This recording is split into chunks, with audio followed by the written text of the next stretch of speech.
Hey, everybody. Welcome to Odd and Untold, the podcast where we talk about all things strange and spooky.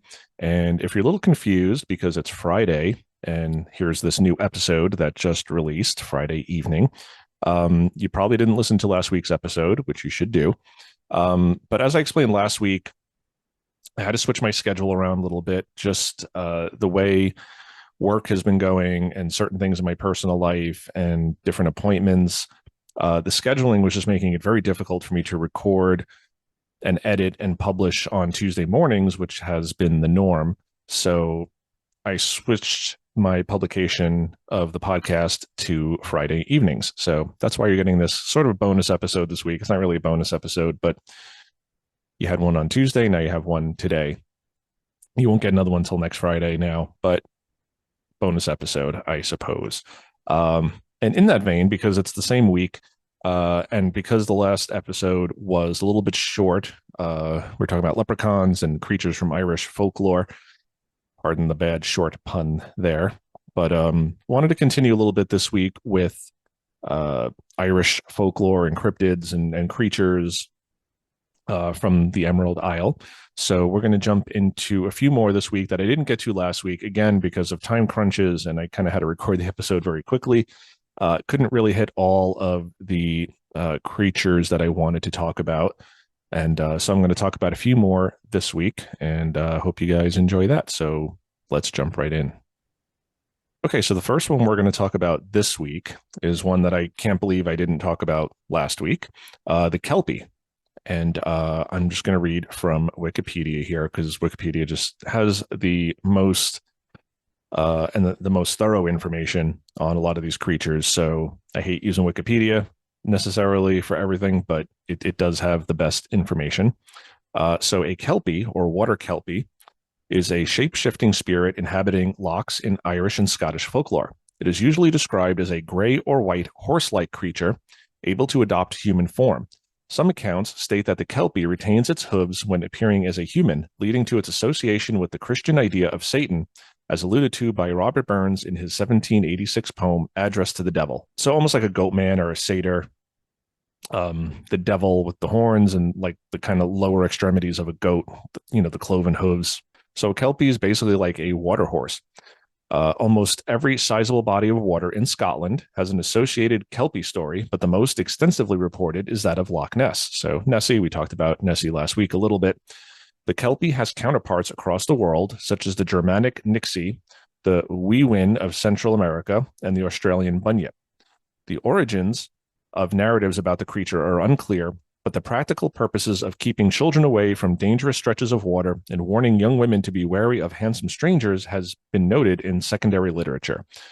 So I talked about this a lot last week too, with most of the creatures we talked about, the Bodak, and these are creatures from folklore mythology, often told to scare children or to get them to behave, much like Krampus or Belschnickel or even Santa Claus. Just don't go in the woods, go to bed early, don't go over here, don't go in the water by yourselves. These made up creatures or these made up legends to sort of control children and keep them safe, just so that they wouldn't go deep into the woods unaccompanied or into the water. So you have that here. But you also have the shape shifting, and we see a lot of that in this sort of Gaelic culture, Scottish culture, Irish culture. This idea of a shapeshifter. The last episode we talked about the changeling. So you can hear more about that in the previous episode. But there's a lot of this shape shifting and a lot of water creatures. So we'll talk a little bit more about that. But let me get to the etymology here because I know some of you enjoyed that from last week. So the etymology of the Scots word Kelpie is uncertain, but it may be derived from the Gaelic kalpa or kelpich, meaning heifer or colt, so water horse. The first recorded use of the term to describe a mythological creature, then spelled Kelpie, appears in the manuscript of an ode by William Collins, composed sometime before 1759 and reproduced in the Transactions of the Royal Society of Edinburgh, 1788. The place names Kelpie, Hull, and Kelpie Hool are reported in a dictionary of the older Scottish tongue as appearing in the 1674 Berg Records Kirk du Bright. So the description and common attributes in folk beliefs. The Kelpie is the most common water spirit in Scottish folklore, and the name is attributed to several different forms in narratives recorded throughout the country. The late 19th century saw the onset of an interest in transcribing folklore, and recorders were inconsistent in spelling and frequently anglicized words, easy for me to say, which could result in differing names for the same spirit. So again, Ireland, Scotland, they're not the same country, but they're right next to each other, and there's a lot of overlap. You basically have this Gaelic culture, Gaelic, however you want to say it, but a lot of overlap, a lot of shared mythology and folklore here. So the Kelpie is usually described as a powerful and beautiful black horse inhabiting the deep pools of rivers and streams of Scotland, preying on any human it encounters. One of the water Kelpie's common identifying characteristics is that its hooves are reversed as compared to those of a normal horse, a trait also shared by the Nykur of Iceland. An Aberdeenshire variation portrays the Kelpie as a horse with a mane of serpents, whereas the resident equine spirit of the River Spey was white and could entice victims onto its back by singing. So water horse, I think if you imagine the Loch Ness monster or any lake monster, it's usually got the long neck and the head and a hump, or, you could kind of make the claim or the case for it looking somewhat horse-like,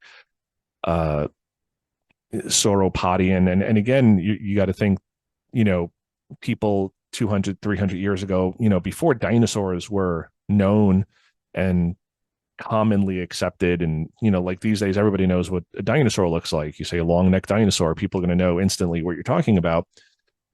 But back then, dinosaurs weren't really known. So you see this sauropod creature. And again, as I mentioned last week, a lot of folklore and mythology,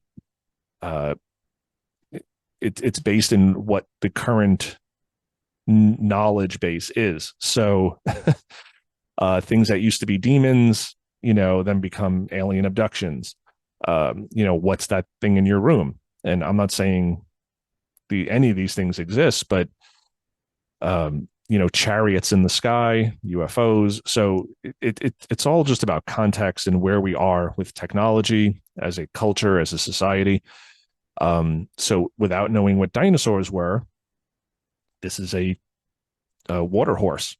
So I just think that's interesting when they don't have a name for a dinosaur yet. They don't know what a dinosaur is. So they're trying to make it fit into their worldview. So as I said earlier, there is also this sort of running theme of shape-shifting, changelings, these creatures being able to transform themselves.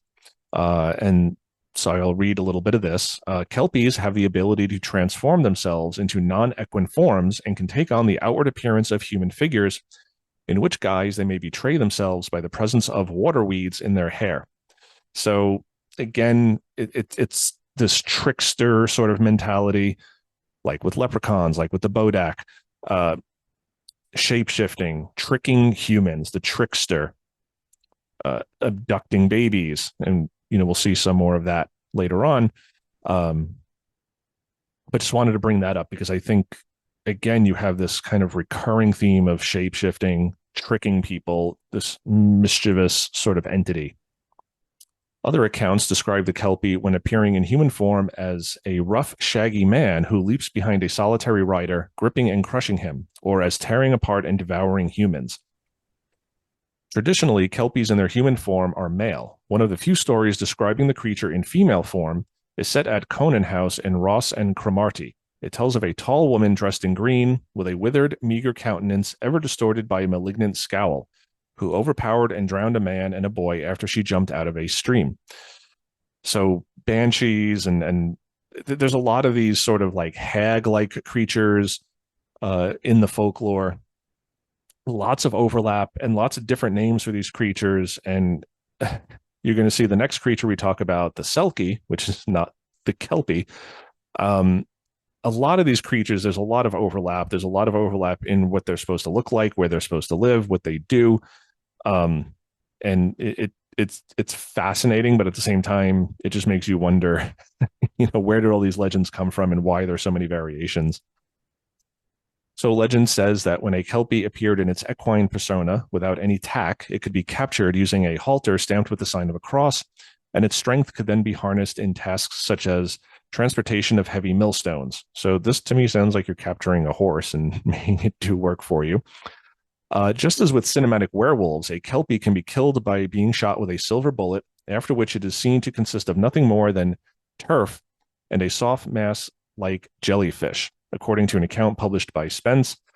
When a blacksmith's family were being frightened by the repeated appearance of a water Kelpie at their summer cottage, the blacksmith managed to render it into a heap of starch or something like it by penetrating the spirit's flanks with two sharp iron spears that had been heated in a fire. So that's iron, not silver. Uh, but interesting, again, these repeated themes: silver bullet, werewolves, transformation, shape shifting, changeling. There's a lot of this in the sort of 16th, 17th, 18th, 19th century folklore of the shapeshifter, the changeling, the thing that is not what it appears to be, werewolves and vampires and kelpies that can transform into men.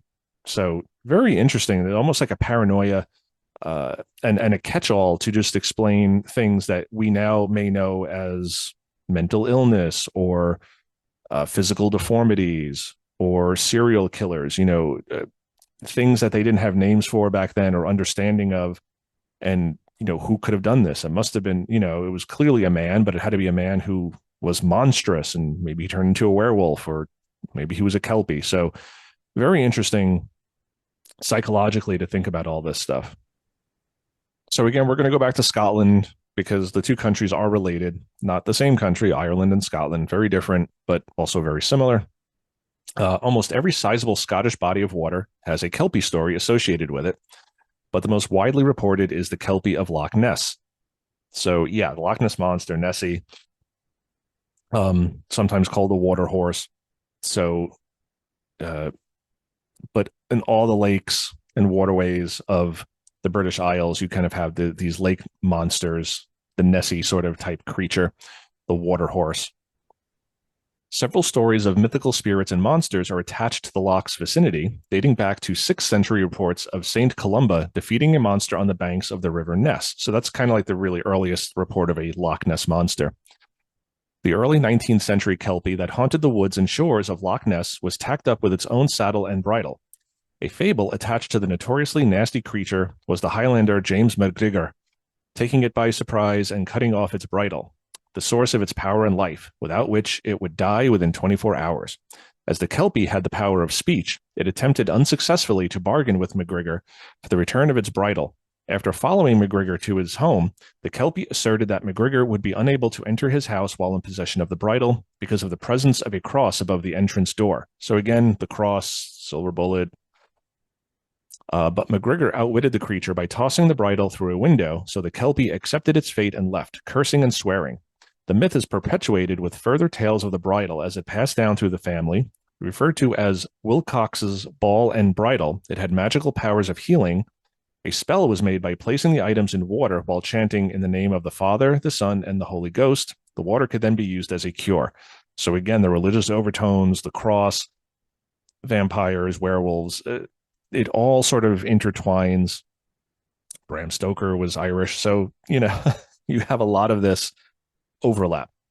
And as I mentioned earlier, a popular and more recent explanation for the Loch Ness monster among believers is that it belongs to a line of long surviving plesiosaurs, but the Kelpie myth still survives in children's books such as Molly Hunter's The Kelpie Pearls and Dick Kingsmith's The Water Horse. So there you go. So just to go over a couple of possible origins, according to Derek Gath Whitley from 1911, the association with horses may have its roots in horse sacrifices performed in ancient Scandinavia. Stories of malevolent water spirits serve the practical purpose of keeping children away from perilous areas of water and of warning adolescent women to be wary of attractive young strangers. The stories were also used to enforce moral standards, as they implied that the creatures took retribution for bad behavior carried out on Sundays. The intervention of demons and spirits was possibly a way to rationalize the drowning of children and adults who had accidentally fallen into deep, fast-flowing, or turbulent water. So again, the religious overtones, the explanations, the warnings to stay, on the morally correct path, all very interesting to me. Historian and symbologist Charles Milton Smith has hypothesized that the Kelpie myth might originate with the water spouts that can form over the surface of Scottish lochs, giving the impression of a living form as they move across the water. Sir Walter Scott alludes to a similar explanation in his epic poem, The Lady of the Lake, which contains the lines, "He watched the wheeling eddies boil, till from their foam his dazzled eyes beheld the river demon rise," in which Scott uses river demon to denote a Kelpie. Scott may have hinted at an alternative rational explanation by naming a treacherous area of quicksand, Kelpie's Flow, in his novel The Bride of Lammermoor. And I've heard this explanation for Nessie and other lake monsters as well, just these water spouts, as Scott alludes to here in The Lady of the Lake. And strange women laying in ponds distributing swords is... King, listen, strange women lying in ponds distributing swords is no basis for a system of government. Supreme executive power derives from a mandate from the masses, not from some farcical aquatic ceremony. Be quiet! But you can't expect to wield supreme executive power just because some watery tart threw a sword at you. Shut up! Monty Python. Sorry, everybody. So yeah, water horses, very interesting. Nessie, again, we talked last episode about the mucky, which is another lake monster in Ireland. So these are all sort of relate. Like I said earlier, there's a lot of these very similar but distinct legends. But a lake monster or the little people, leprechauns, and we're going to get into another one later, the Fardang, but a lot of overlap. Okay, so the second creature we're going to talk about in this episode is the Selkie, not the Kelpie, the Selkie. Selkies are mythological creatures that can shapeshift between seal and human forms by removing or putting on their seal skin. They feature prominently in the oral traditions and mythology of various cultures, especially those of Celtic and Norse origin. The term Selkie derives from the Scots word for seal and is also spelled as silkies, salkies, or selkies. Selkies are sometimes referred to as Selkie folk, meaning seal folk. Selkies are mainly associated with the Northern Isles of Scotland, where they are said to live as seals in the sea, but shed their skin to become human on land. So again, a lot of overlap with Scotland here. We're talking about Ireland, but a lot of overlap with Scotland. And here again, you have a shape-shifting creature in the water. Instead of a horse or instead of an otter like the Dobarchu, this is a seal. So it sounds very much like a Dobarchu, which we had talked about in the previous episode, which again is a water-based creature that is like a giant otter. So this is a seal. Selkies have a dual nature. They could be friendly and helpful to humans, but they can also be dangerous and vengeful. Selkies are often depicted as attractive and seductive in human form, and many stories involve Selkies having romantic or sexual relationships with humans, sometimes resulting in children. Selkies can also be coerced or tricked into marrying humans, usually by someone who steals and hides their seal skin, preventing them from returning to the sea. Such marriages are often unhappy, aren't they all? No, just teasing. As the Selkie always longs for the sea and may eventually escape if they find their skin. Selkies have counterparts in other cultures, such as the Faroese, Icelandic, Irish, and Manx. They are sometimes confused with other seal-like creatures, such as the mermaids or the finfolk. Selkies have inspired many works of art, literature, music, and film. So that's what I was thinking when I was reading this, mermaid, but sirens. But again, this sort of shape-shifting, water-based creature that can be tricky, attractive, seductive. So the terminology, the Scots language word Selkie is diminutive for selch, which strictly speaking means gray seal. Alternative spellings for the diminutive include Selkie, and there's a whole bunch of different spellings here, but they're all Selkie. So there's a lot of tales here, Scottish legend and Orkney tales, Shetland, Icelandic. but I want to talk about the Irish folklore because we're dealing with Ireland. The mermaid in Irish folklore, sometimes called a merrow in Hiberno English, so merrow, mermaid, has been regarded as a seal woman in some instances. In a certain collection of lore in County Kerry, there is an onomastic tale in Tralee that claimed that the Lee family was descended from a man who took a Murdirk mermaid for a wife. She later escaped and joined her seal husband, suggesting she was of the seal folk kind. There is also the tradition of the Connolly clan of Connemara was descended from seals, and it was taboo for them to kill the animals, lest it bring ill luck. And since Conneely became a moniker for the animal, many changed their surname to Connolly. So that's interesting, a very common name, Connolly. It is also mentioned in this connection that there is a Rowanish seal island just outside Guibara Bay, off the western coastline of County Donegal in Ulster. So the mermaid, again, we hear a lot of these hybrid, shape-shifting, very interesting. In many versions of the Selkie myth, the children produced by the coupling of a Selkie and a human are born with certain physical characteristics that set them apart from normal children. And I'm going to talk a little bit more about that. So theories of the origins. And we talked about this in the previous episode as well. Before the advent of modern medicine, many physiological conditions were untreatable. When children were born with abnormalities, it was common to blame the fairies. The McCudrum clan of the Outer Hebrides became known as the McCudrums of the Seals, as they claimed to be descended from a union between a fisherman and a Selkie. This was an explanation for their syndactyly, a hereditary growth of skin between their fingers that made their hands resemble flippers. Scottish folklorist and antiquarian David McRitchie believed that early settlers in Scotland probably encountered and even married Finnish and Sami women who are misidentified as Selkies because of their sealskin kayaks and clothing. Others have suggested that the traditions concerning the Selkies may have been due to misinterpreted sightings of Finmen, Inuit from the Davis Strait. The Inuit wore clothes and used kayaks that were both made of animal skins. Both the clothes and kayaks would lose buoyancy when saturated and would need to be dried out. It is thought that sightings of Inuit divesting themselves of their clothing or lying next to the skins on the rocks could have led to the belief in their ability to change from a seal to a man. Another belief is that shipwrecked Spaniards were washed ashore and their jet black hair resembled seals. As the anthropologist A. Asborn Yarn has recognized, though, there is a strong body of lore that indicates that Selkies are said to be supernaturally formed from the souls of drowned people. So Occam's razor here, let's talk about possible misidentifications. Are there really creatures out there that can shapeshift between being a seal and then become a human being and then back again?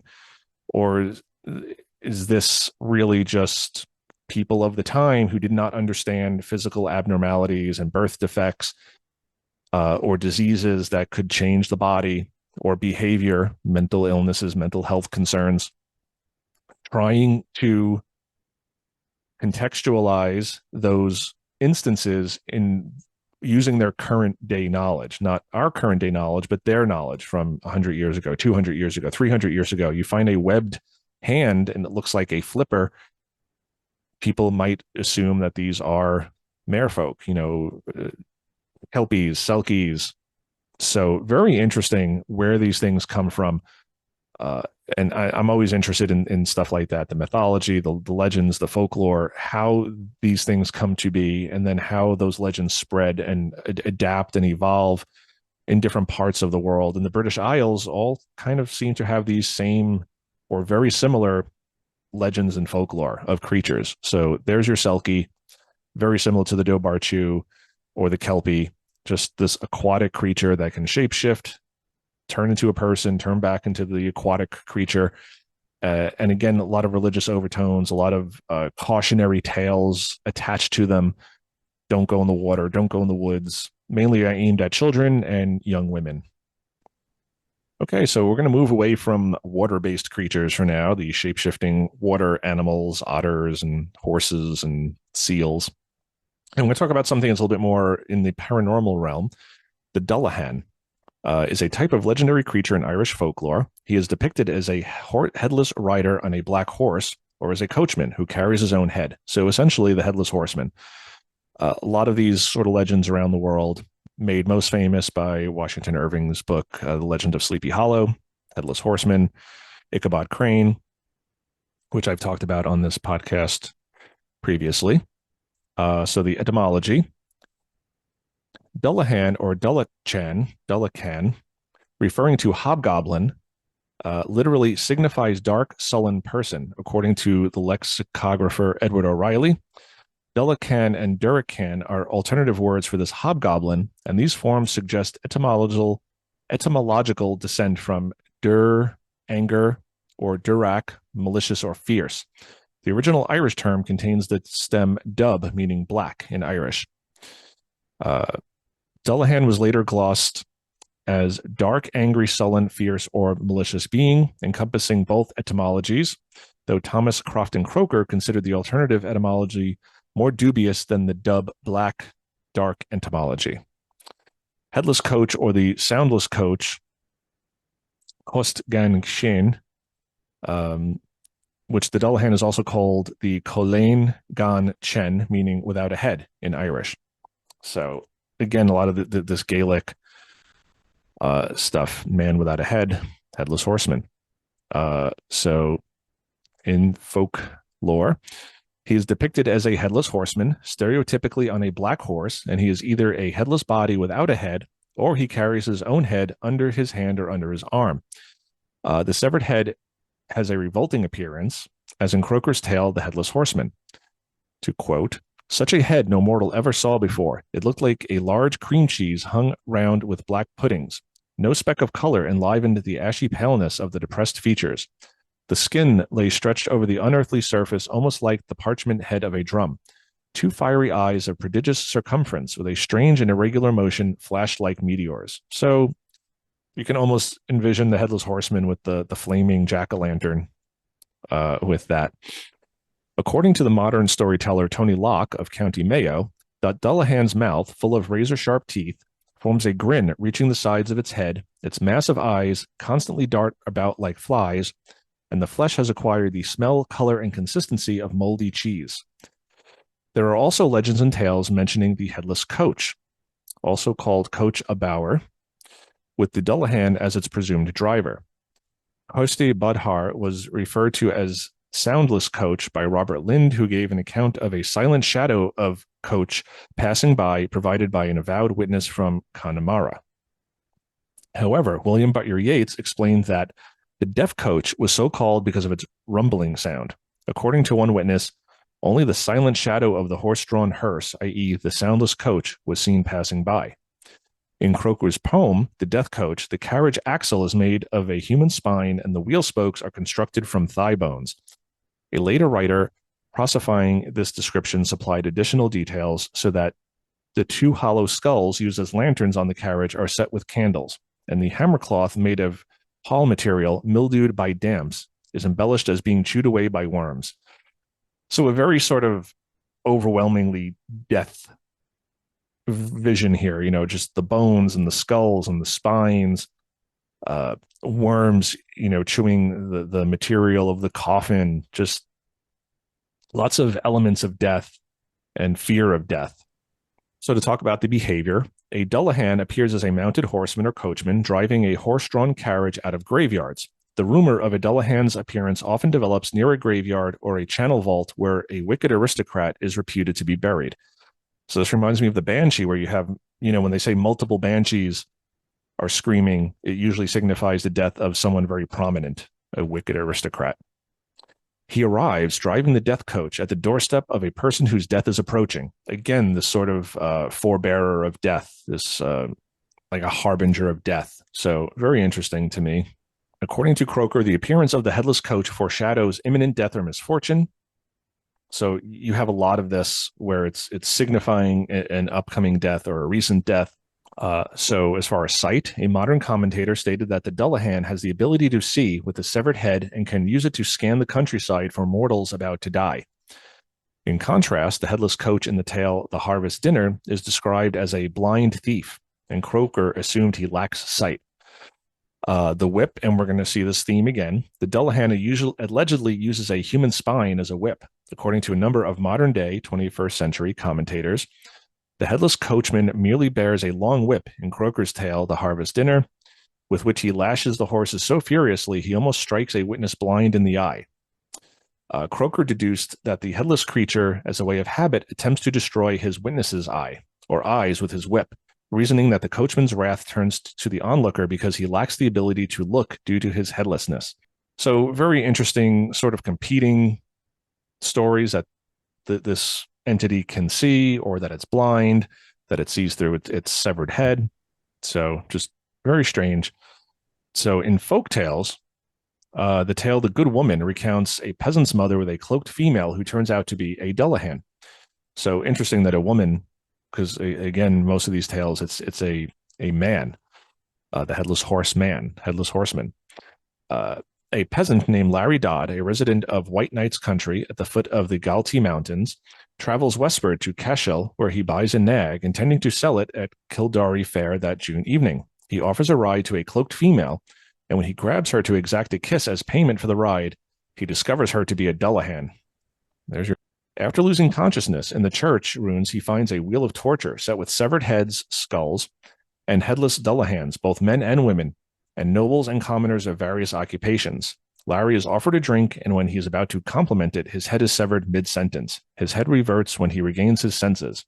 He loses his horse to the Dullahans. So,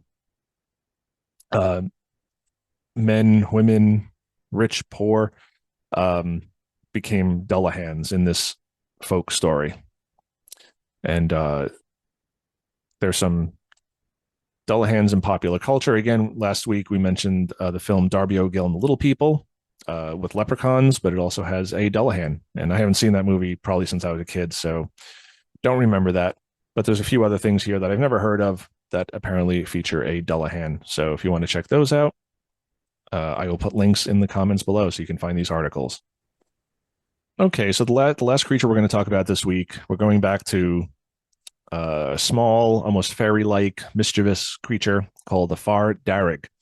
A far darrig, or fear darrig, is a fairy of Irish mythology. The name fair darrig is an Anglophone pronunciation of the Irish words meaning fear darrig, meaning red man, as the far darrig is said to wear a red coat and cap. So very different from the leprechaun, which is green hat and the green coat and all green. The far darrig is all in red. They are also sometimes known as rat boys, as they are said to be rather fat, have dark, hairy skin, long snouts, and skinny tails.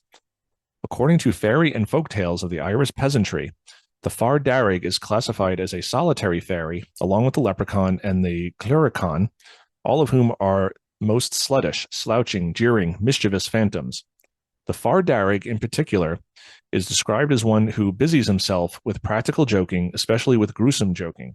One example of this is replacing babies with changelings. They are also said to have some connection to nightmares.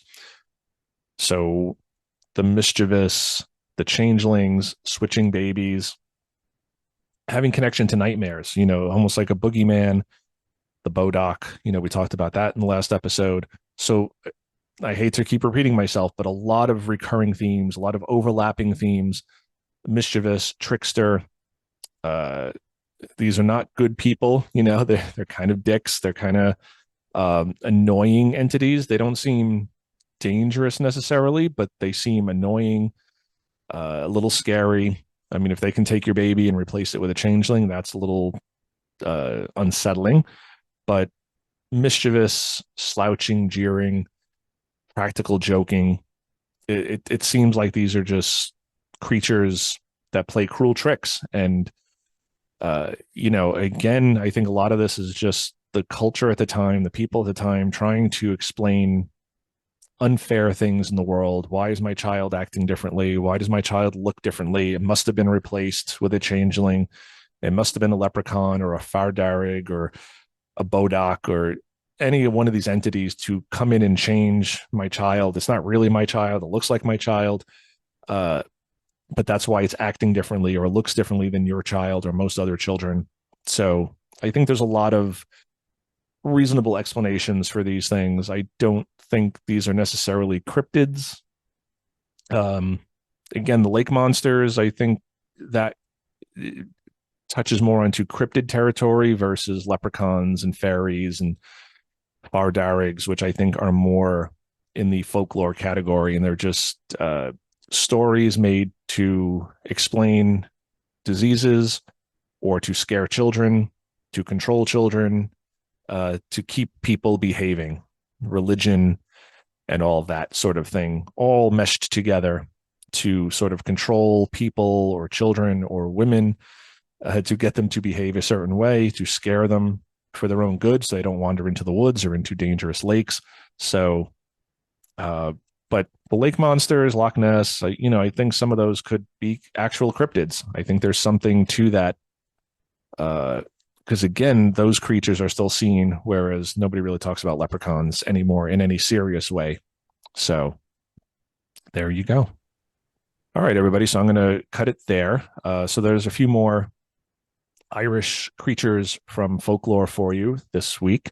And there's a lot more you can research. A lot of them are the same. So I was trying to pick archetypes here because there's a lot of other creatures that sound like the Kelpie or sound like Mucky or sound like leprechauns. And they just wear different colors or they act a little differently, but they're all basically the same archetype. And I just didn't want to have too much overlap and repetition there. But there you be. So hope everybody is having a great week. Look for us from now on Friday evenings instead of Tuesday mornings. Again, just had to change my schedule up. It'll make things easier on me. Want to thank my frequent co-hosts, John and Scott. You guys have made this show what it is. I couldn't have done it without you guys. Some of my most popular, successful episodes have featured John and Scott.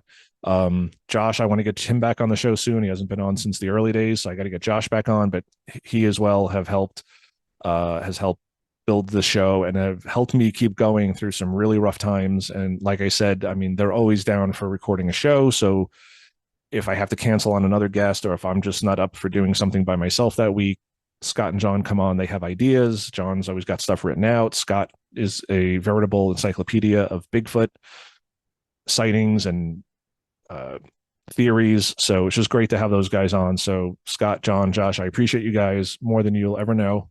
You guys have made the show what it is with me, and I will always appreciate you guys for that.